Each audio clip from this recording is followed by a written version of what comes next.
Pesona si gadis desa, episode 150 dengan judul Di Mabuk Asmara. Selamat mendengarkan. Begitu sampai di dalam kamar, Vedo langsung menghubungi nomor gadisnya. Dia sudah tidak sabar ingin segera memberitahukan bahwa lusa dia dan keluarganya akan bertandang ke Shanghai. Sungguh, kabar ini benar-benar membuat Vedo mengalami euforia yang sangat luar biasa. Dia tak ubahnya seperti anak-anak yang baru saja mendapat hadiah mainan dari orang tua mereka. Menggelikan, tapi juga menggemaskan. Mungkin memang seperti inilah perilaku orang-orang yang sedang dimabuk asmara. Lupa umur, lupa waktu, bahkan lupa segala-galanya.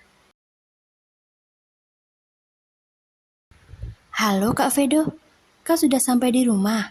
Tanya Luri dari seberang telepon. Sudah sayang, baru saja, jawab Vedo sambil mengulum senyum.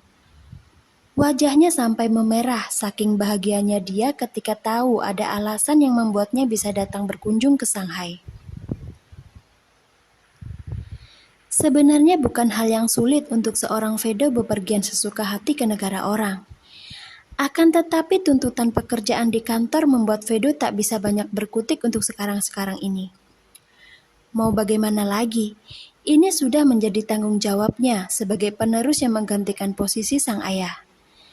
Jadi mau tidak mau Vedo harus bisa mengesampingkan perasaan pribadinya terlebih dahulu. Kecuali jika keadaannya sudah sangat mendesak. Hujan badai pun tidak akan bisa menghalangi tekad Vedo jika itu sudah berhubungan dengan keselamatan gadis desanya.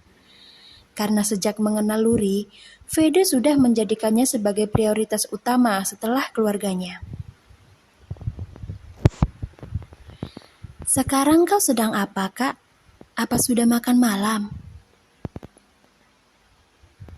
Belum, sayang. Aku tidak merasa lapar lagi jika sudah mendengar suaramu. Dan kalau kau mau tahu apa yang sedang aku lakukan sekarang, jawabannya adalah aku sedang merindukanmu, ucap Vedo membual. Terdengar suara tawarnya dari dalam telepon saat Vedo mengeluarkan jurus rayuannya. Dan suara tawa tersebut berhasil membuat pikiran Vedo melayang kemana-mana. Dia mulai membayangkan apakah nanti Luri akan tertawa seperti ini ketika Vedo mengabsen titik-titik sensitif yang ada di tubuh seksinya, atau malah gadis desa ini akan merintih keenakan karenanya. Membayangkan hal-hal panas tersebut membuat perasaan Vedo menjadi gelisah. Tubuhnya mendadak terasa begitu gerah dan juga panas. Sayang, ada kabar menggembirakan untukmu. Kau mau dengar tidak? Tanya Vedo setelah berhasil mengendalikan diri dari gairah yang tadi sempat melonjak. Kabar menggembirakan apa itu, Kak? Apa kau kembali memenangkan tender dari perusahaan besar? Bukan, sayang. Kali ini kabar menggembirakan itu bukan datang dari kantor, tapi dari kita, sahut Vedo. Dari kita? Maksudnya bagaimana ya, Kak? Aku tidak mengerti. Sebelum menjawab, Vedo berjalan ke arah meja, kemudian mengambil bingkai foto di mana ada foto Luri di dalamnya. Vedo tersenyum. Dia lalu mengusap-usap wajah cantik yang telah berhasil memporak-porandakan perasaannya. Sayang, sebentar lagi kita akan segera bertemu. Lusa aku beserta Kayo, ayah, dan juga ibu akan bertandang ke Shanghai. Kami sekeluarga mendapat undangan untuk menghadiri pesta pernikahannya Renhard dengan Levita. Kau tahu siapa mereka kan? Ucap Vedo dengan kebahagiaan yang meluap-luap. Maksudnya Dr. Renhard dan Nona Levita yang seorang model itu ya? Wah, kalau mereka sih aku tahu, Kak. Kami juga diundang untuk datang. Tapi aku malu. Mereka adalah orang-orang besar. Aku tidak berani bergabung dengan mereka, Kak. Kening Vedo mengerut saat menyadari ketidakpercayadirian yang terucap dari mulutnya Luri. Aneh, tidak biasanya Luri bersikap seperti ini. Biasanya kan dia akan selalu berpikiran positif dengan tidak membandingkan statusnya dengan status orang lain. Sepertinya ada yang tidak beres di sini. Sayang, kenapa aku merasa kalau kau itu sedang menghindari sesuatu ya? Apa yang sedang kau sembunyikan dariku? Cecar Vedo penuh selidik. Cukup lama Vedo mendapat jawaban dari pertanyaan tersebut. Dan hal ini semakin menguatkan kecurigaan Vedo bahwa memang benar kalau Luri sedang merahasiakan sesuatu di belakangnya. Mata yang tadinya memancarkan sinar kebahagiaan, kini telah berganti menjadi tatapan mata yang begitu gelap dan dalam.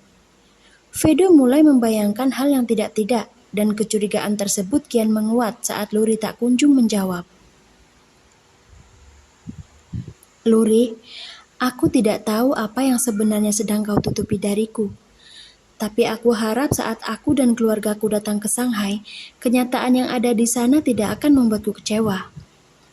Aku mencintaimu, dan aku harap kau bisa jujur dengan apa yang sebenarnya terjadi, ucap Vedo tegas. Kak, aku bukan sedang merahasiakan sesuatu darimu, tapi aku memang benar-benar tidak percaya diri untuk datang ke acara mereka. Bukankah kau tahu sendiri seperti apa latar belakang keluarga Dr. Reinhardt dan juga Nona Levita? Tamu-tamu yang akan datang pasti bukan tamu biasa. Aku takut kalau kemunculanku di sana hanya akan membuat Kak Glenn dan Kak Lucy merasa malu, juga dengan dirimu dan keluargamu. Oh, aku pikir kau keberatan karena ada aku di sana, sayang. Maaf ya, tadi aku sempat berpikir yang tidak-tidak tentangmu, sahut Vedo seraya menghela nafas lega. Hilang sudah kecurigaannya sekarang. Ya ampun, kau ini, Kak, selalu saja berpikiran buruk tentangku. Vedo terkekeh sambil menggaruk belakang kepalanya. Ternyata cinta ini mampu membuat otaknya tidak bisa berpikiran jernih, sampai-sampai mencurigai gadisnya sendiri. Setelah itu Vedo kembali meletakkan bingkai foto ke atas meja, kemudian berjalan ke arah ranjang sebelum akhirnya berbaring di sana. Vedo menatap langit-langit kamar, membayangkan pertemuan indah yang akan segera tiba.